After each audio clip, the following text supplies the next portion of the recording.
Welcome back and thanks for staying with us. The Nigeria-South Africa Unity Forum will today speak about the recent wave of violence against foreign nationals and how it affected them. Hundreds of foreigners shut down their businesses, with many opting to leave the country following the violence. They say attacks similar to those experienced in 2008 have affected their livelihood. On the line now, we're joined by the CEO of the Institute for Christian Leadership Development, Pastor Olusegun Olanipekun. A very good morning to you, Mr. Olanipekun. What will be happening today? Good morning to you and good morning to your listeners.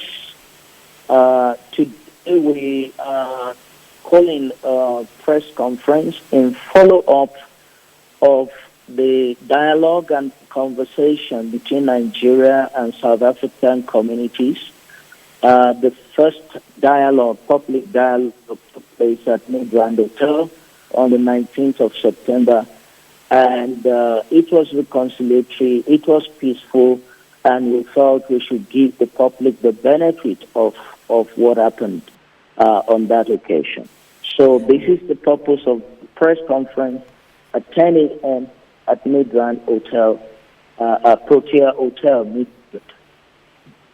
So the conversation or the process is called the Nigeria-South Africa Unity Forum. It's quite interesting that when these incidents took place on the ground, the conversations to fix the situation are being held in hotels. Will this give the people who are involved sufficient access to the conversations?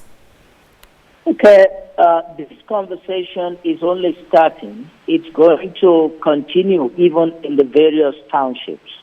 But we position this in Midrand so as to allow the Johannesburg community and the Pretoria community to meet midway and to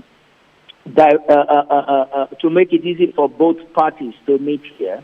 It is Nigerian and in Pretoria, South Africans in Pretoria, Nigerians in Johannesburg, South Africans in Johannesburg, and the environment, basically outing that have put this together.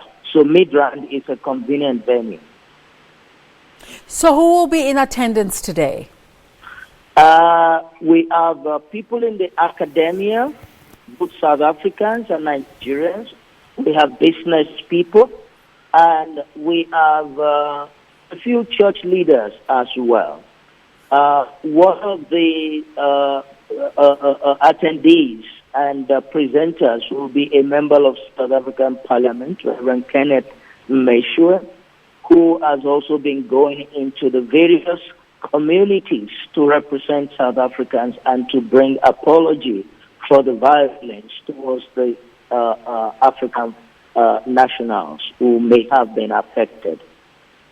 So tell us how this process came about, who are the conveners and what they hope to achieve. This process started when, after the killing of the taxi driver in Pretoria.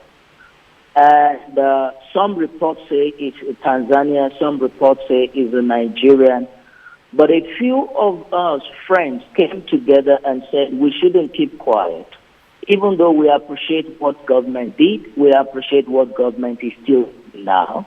But we felt this happened in the community, and community members should address it.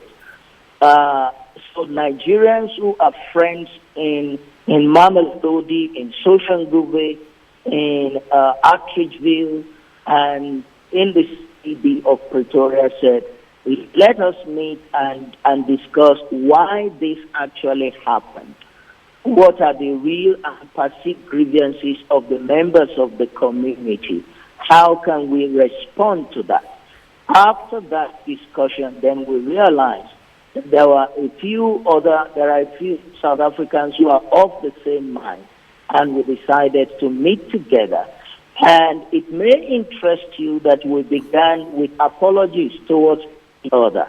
The Nigerian community apologized for the criminal elements that are among us.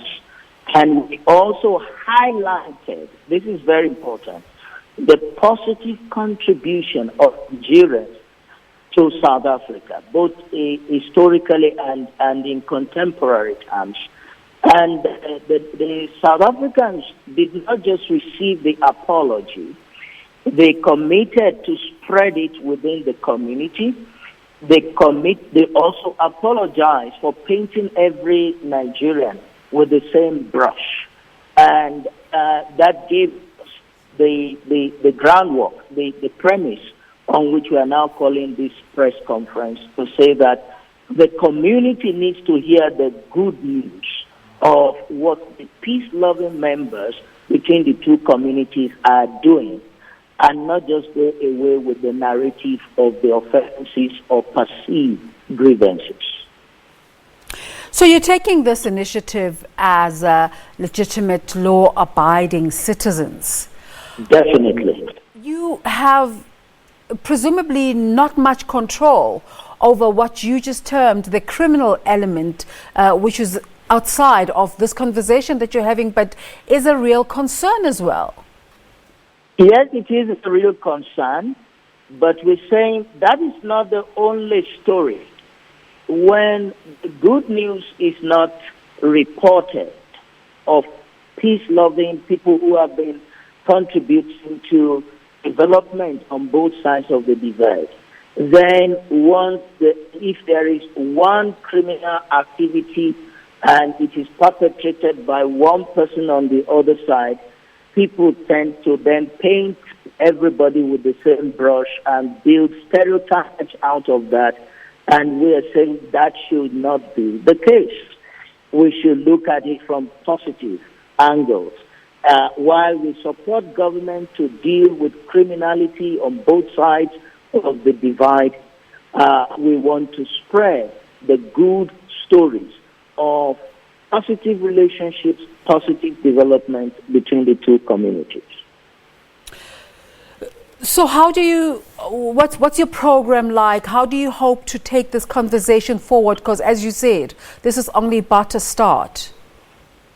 So one of the highlights of our meeting on the 19th of September is that our friends within the South African community and within the townships will provide the platform for dialogue that we Nigerians can also participate in the townships, not in the suburbs, in the townships, in your Mamelodi, in your Atteridgeville, in Soweto, and they are going to lead the way, our South African friends, and we are going to join them in that dialogue, and we are going to highlight some of the things that Nigeria did with South Africa during the started struggle days.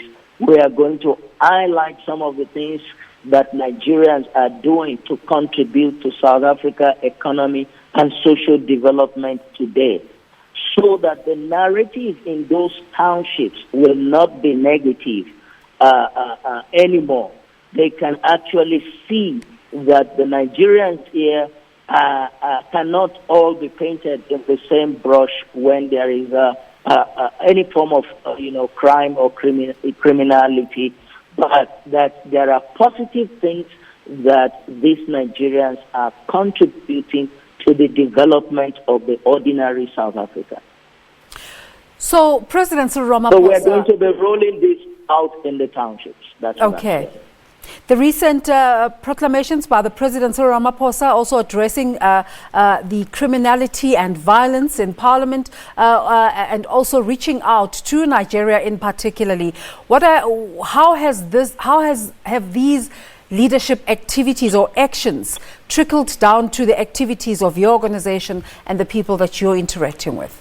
What President Cyril Ramaphosa has done is brilliant. It's exceptional. We appreciate that. And we want to follow it up in our communities. But what we are also saying as a forum is that while government is doing its best, it is important for community to talk face to face, to talk to one another, so that this kind of violence does not repeat itself. Well, thank you so much for talking to us this morning.